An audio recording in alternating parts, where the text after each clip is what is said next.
So basically it's recording anything from the fake board over there to the cap. Saying that mainly for me.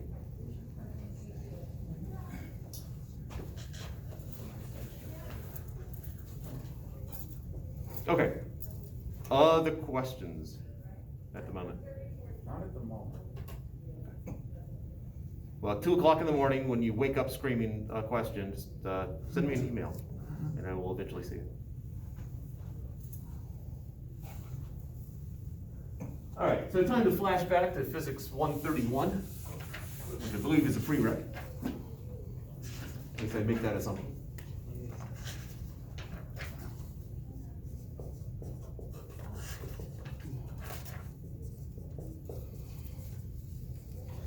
Position, displacement, velocity,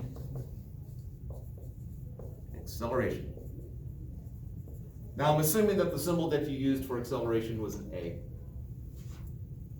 These are vector quantities, so I'll put the vector symbol over it. Velocity, presumably V. Displacement or position, do you remember what letter you used? Usually X. X? All right, remember that. But sometimes I will do S and sometimes R. There's occasionally a Y, perhaps a Z. And any of those work for position, and then displacement is just going to be a delta in front of it.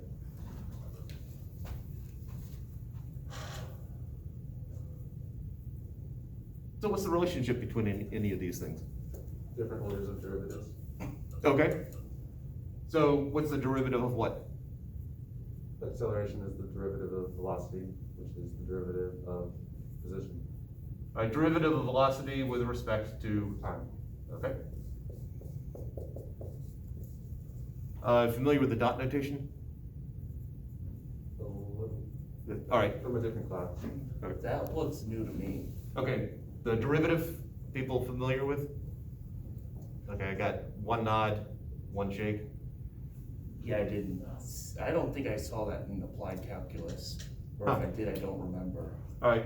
Oh, so first off, the dot notation, working backwards. This is the symbol for a derivative with respect to time. This is when you get lazy, don't feel like writing it all out like this. You can just put a dot over it. So unlike derivatives with respect to other variables where you actually have to sort of write it out, even though sometimes there's this prime notation that's used, but dot specifically is with respect to time. And I believe that comes from when Newton was developing it. All right, so if I have, let's do it this way then. I am traveling from here to Columbia, South Carolina, roughly 200 miles south. So my change in position, my displacement is 200 miles south. Ish. And I do it in 5 hours.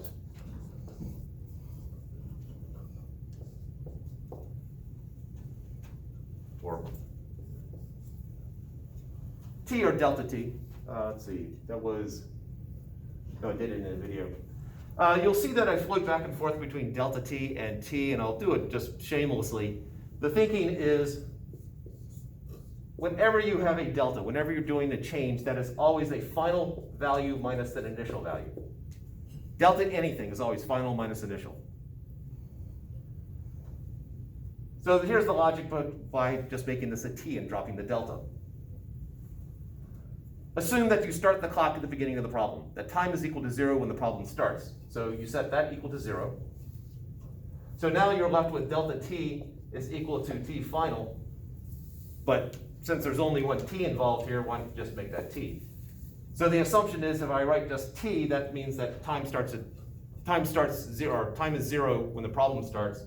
Delta T means there's some elapsed time from, a little bit more flexibility mathematically that I started the clock 1 hour, I started the trip 1 hour after I started the clock, and then I got there when time was equal to 6 hours.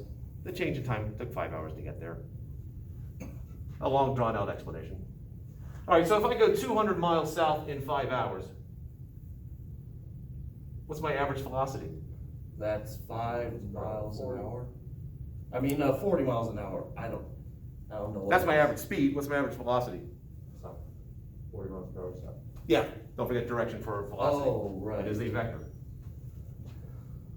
So, and how'd you get 40? Divide 200 by 5. All right, so 200 miles south over 5 hours. And you get 40 miles per hour south. So this is my average velocity, which can also be written as with a bar over it. I tend not to do the bar, but occasionally I will do the bar to represent average. And there's probably a half dozen other ways of expressing it, but those are the two main ways. So in essence, the average velocity is the change in position over the change in time. So if I have a position time graph, and I take 2 points on my position time graph, this right here is my change in position, and this right here is my change in time. So in math speak, what is the change in position over the change in time? Slope of that line. The slope of that line. It is indeed the slope. So the velocity is just the slope of position versus time. So if I have position versus time, slope gets me velocity. Just use the symbol. If I have velocity versus time, the slope gets me Acceleration.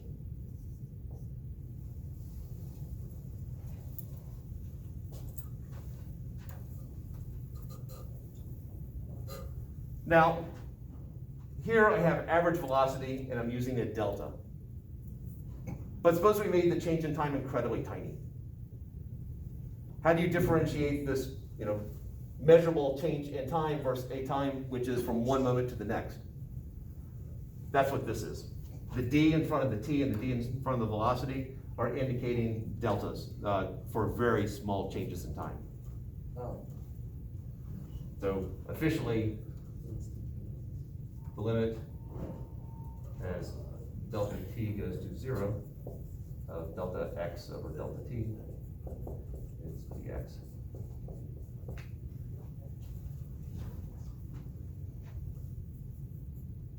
Close enough for physics.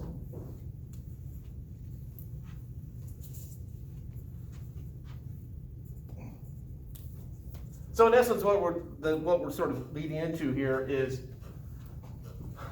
we're going to start with the position time graph, and then from that we should be able to figure out velocity. From that we should be able to figure out acceleration. Then we're going to connect that to Hooke's law. All right, questions to hear before we sort of expand on that?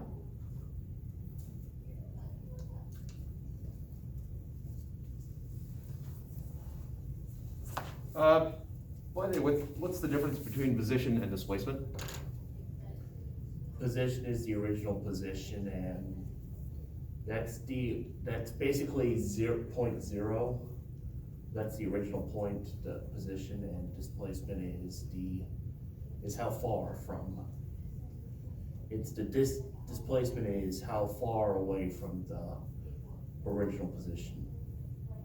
And in what direction? Don't forget it's a vector. There's a direction. Yeah, it's the distance in any given direction from the original. Close. You made an assumption in your answer that's not necessarily true. Yeah, I think I'm gonna be doing that a lot in this Okay. course. So what assumption did he make? So you start at 0. Yeah. Position doesn't have to start at 0. Oh, right. Oh, yeah. So if I've got some coordinate system right here, and I'm starting here, and I go to there, this is my initial position. Yep. This is my final position. That is my displacement right there. Yep, that is correct. Now, usually it's convenient just to make, because you can set up a coordinate system however you want to, so it's usually convenient to set up the coordinate system so you begin at 0, but it's not necessarily true. Yeah, and you can't always do that. certain. You set up, and as you get farther and farther into physics, you get to a certain point where you spend a lot of time trying to figure out what is the coordinate system that's going to make the math as simple as possible. All right.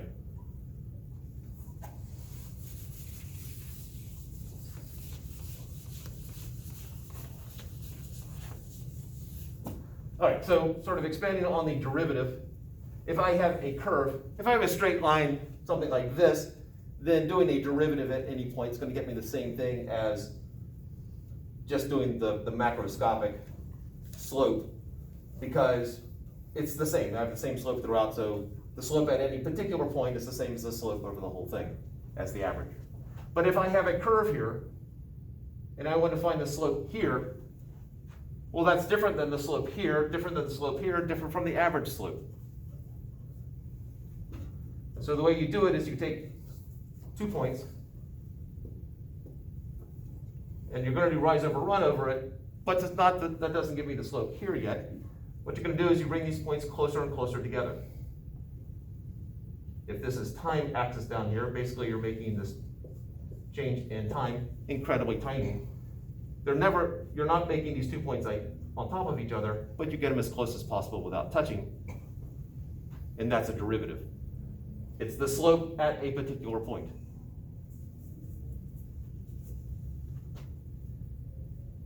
So we generally call it the slope with a tangent line, and that's my attempt at drawing a tangent line.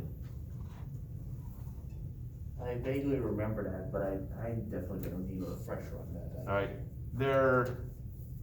if I remember, I'll post some videos under coursework that will Yeah. expand on some of this. Oh, that'd be great, thanks. All right. So what can you tell me about the slope at this point right here? It's positive. Okay. What about here? And where is the slope 0? Wow. Yeah. So a line with 0 slope is horizontal, so that happens at the peaks and the valleys.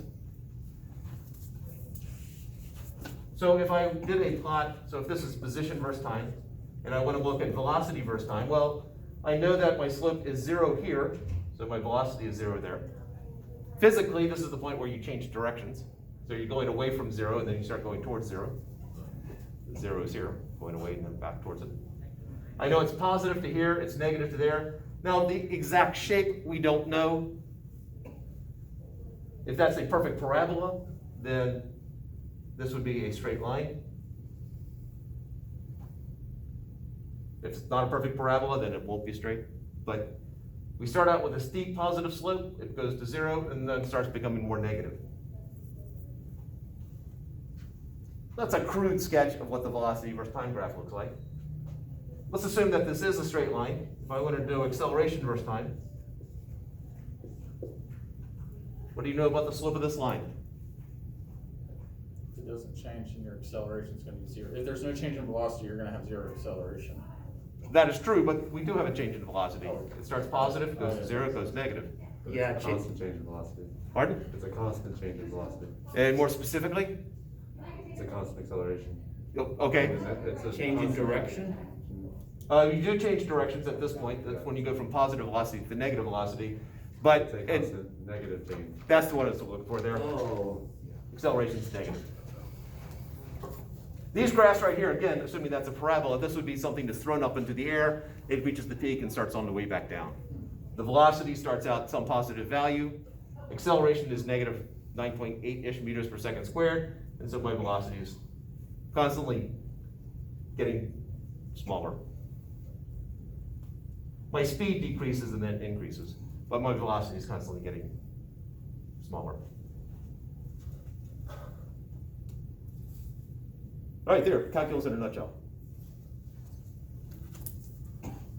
But it's not a calculus space course, it's just helpful at times. So now, let's take a look at, instead of something that looks more parabolic,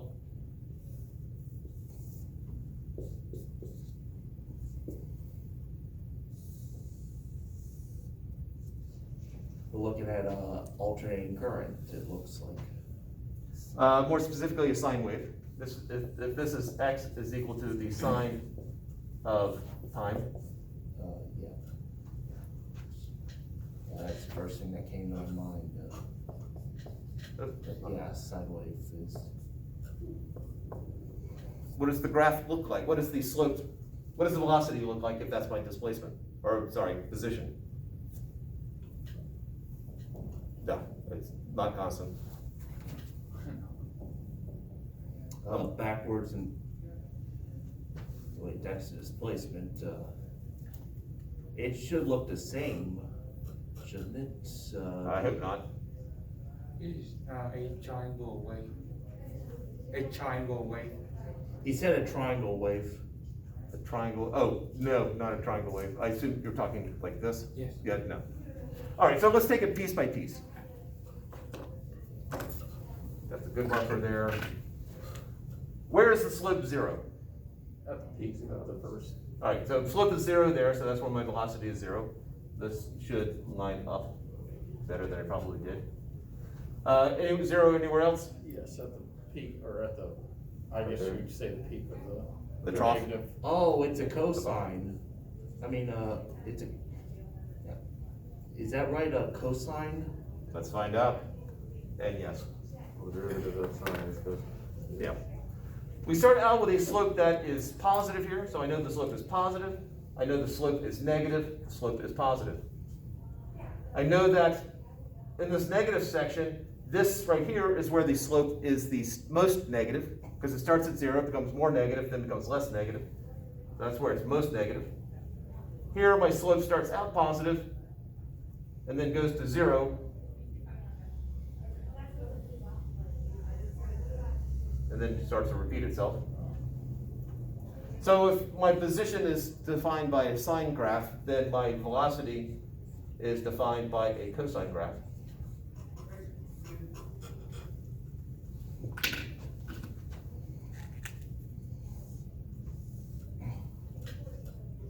And my acceleration,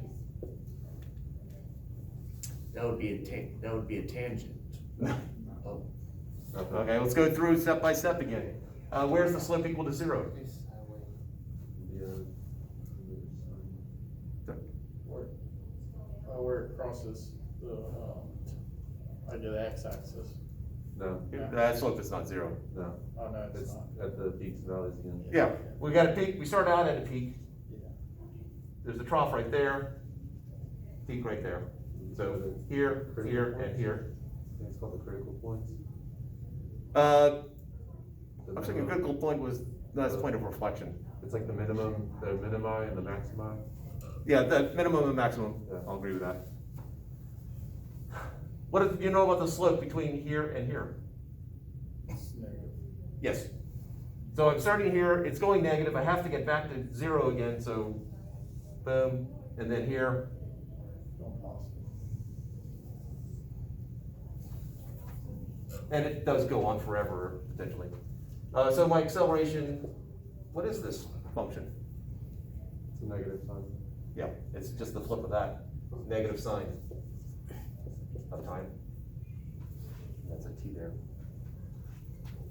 So we have this pattern, sine, cosine, negative sine. If we did it again, since the derivative of sine is cosine, the derivative of negative sine would be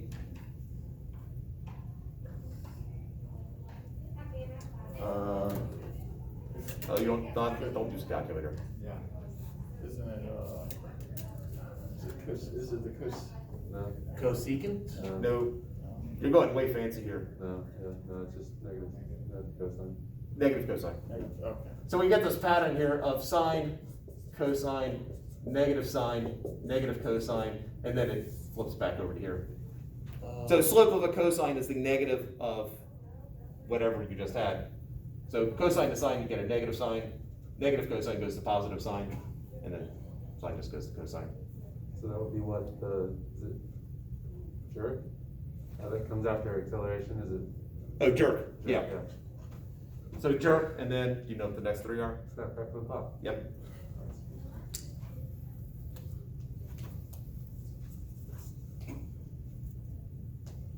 Now, for what we're heading towards here, we don't need that, but, yeah. questions up to here? No.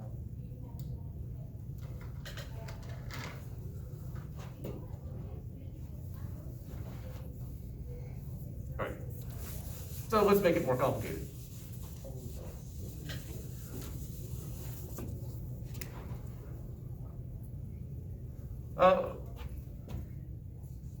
If this is my formula right here, what is this value right here? T final.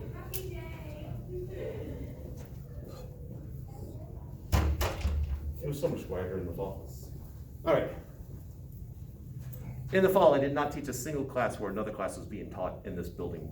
I had basically the building to myself every single time. They have the audacity of scheduling other classes while I'm teaching. How dare they? Yeah. All right, so I think somebody answered it as I was walking through the door. It's T final. You said 2 pi? T? No, it is well, yeah, it is 2 pi. Okay, I'll give you credit for it. Yep. All right, so this is 2 pi. So this is, in this particular case, this would be the period. Because it takes 2 pi in order to get back to where you started in slope end position.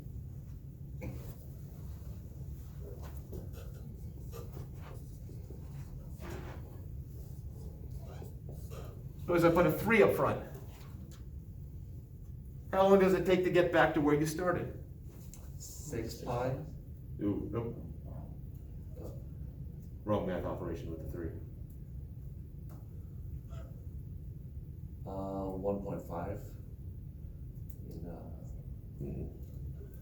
Yeah, I don't know. It is still 2 pi. 2 pi.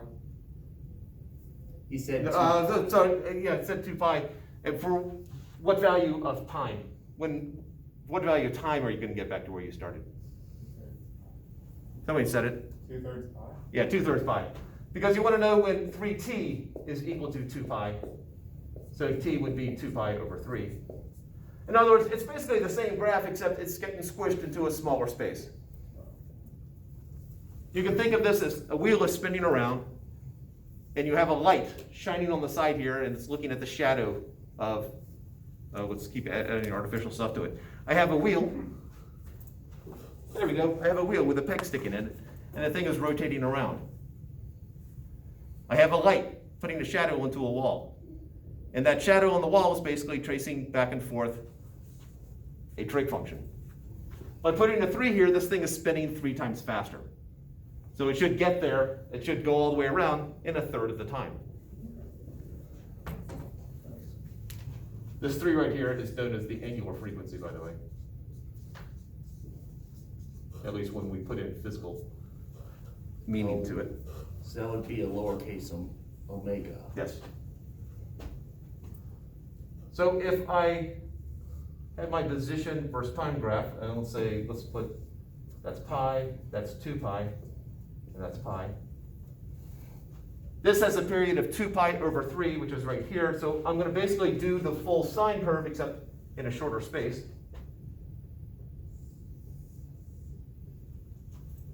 Let's pretend that was drawn well. So now if we do the slope, how does the slope of this graph compare to the slope of this graph?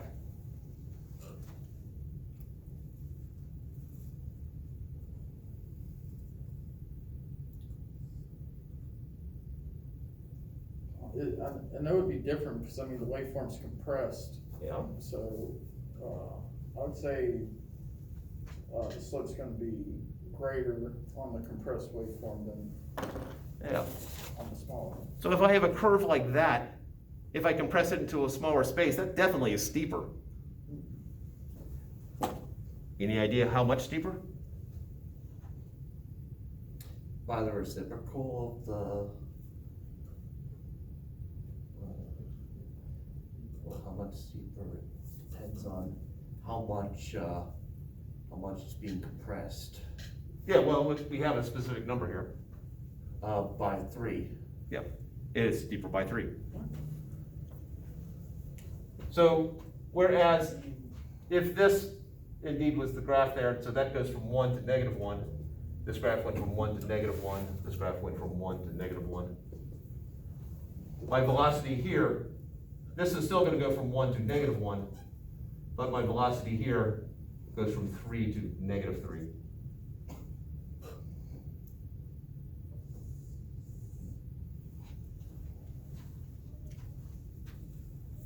So now I have a bigger amplitude, which is gonna make its slope even bigger. So well, going from here to here, we increased basically our value of the slope by 3. Going from here to here, we have an additional 3.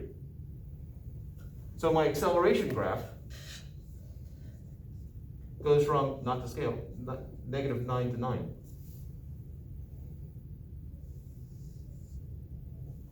And again, assume it's beautifully drawn.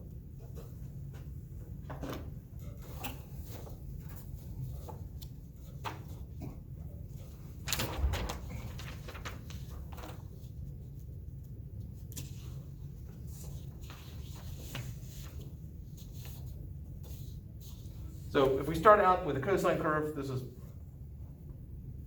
to offset my drawing. That's the slope of cosine. So if we start with cosine, we get the negative sign. If we compare cosine with cosine of t and cosine of 2t, it does get steeper. And then if we compare the slopes, I just realized something I could have done better there. This slope goes from 1 to -1. I assume all of you can see because you're young and your eyes are good. And this goes from -2 to 2. Trust me.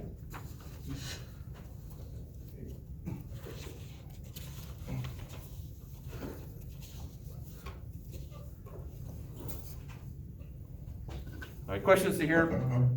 Because we're about to add something else.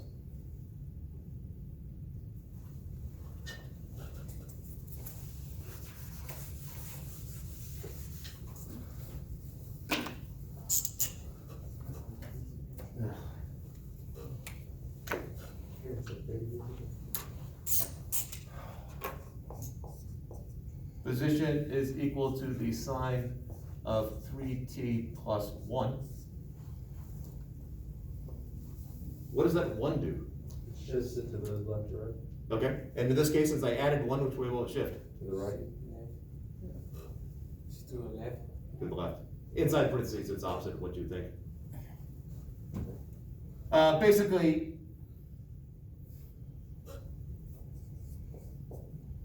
normally, we start it when this is equal to 0. So when 3t plus 1 equals 0, well, that happens when 3t is equal to -1, which happens when t is equal to -1/3. So you start sooner. So it's basically this graph, but shifted. So I should have done some factor of pi there, but I didn't. So if that's pi, 2 pi, 1 is somewhere around there, so that's 1 pi, -1. And so this graph would look 2/3 pi would do it about there. 2 pi over 3. Something like that. How does that +1 affect the slope? All right, I saw one head shake. All we've done is taken this and we've I shifted don't this think way. it affects the slope. Yeah, it doesn't at all. And then the last thing that we can do to this, let's go ahead and add one more piece to it.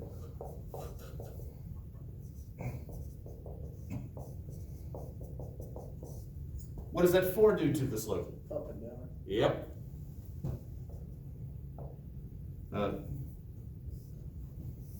So now instead of going from 1 to -1, it goes to 4 and -4, starting back here. Something like that, where that's 2 pi over 3. So the two things that affect the slope are the number up front and this number right here. And therefore affect the velocity and therefore affect the acceleration. from, I'm sorry, and that doesn't, it's not opposite, it's sort of like what's in parentheses where we're starting at -1, so if there's a +4 there, it's. it just Oh, I spreads it see. out this Yes, way. never mind, yeah. If you want to shift it up or down, you would tack on something out here, Oh, okay. that would shift it up or down. Okay. And I'm trying to remember if I think there's a lab where you actually use the lab quest to measure the motion of this thing, and there will be an extra term put out there. LabQuest, you mean that thing, right? Yep, that thing right there.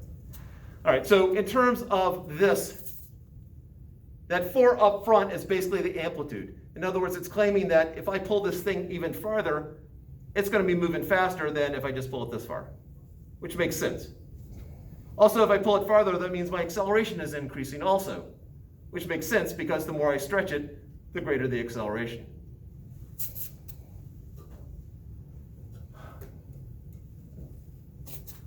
So now let's actually connect this.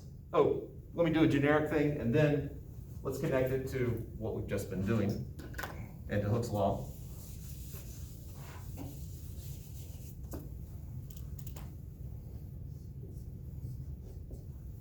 So if we can conveniently be able to express the motion of something as some amplitude times sine or cosine, I'll just do cosine. This is the amplitude. This omega here is the angular frequency.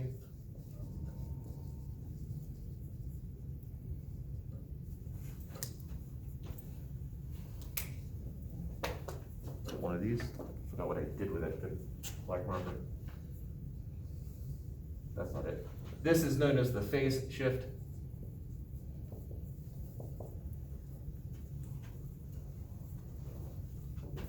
Then my velocity,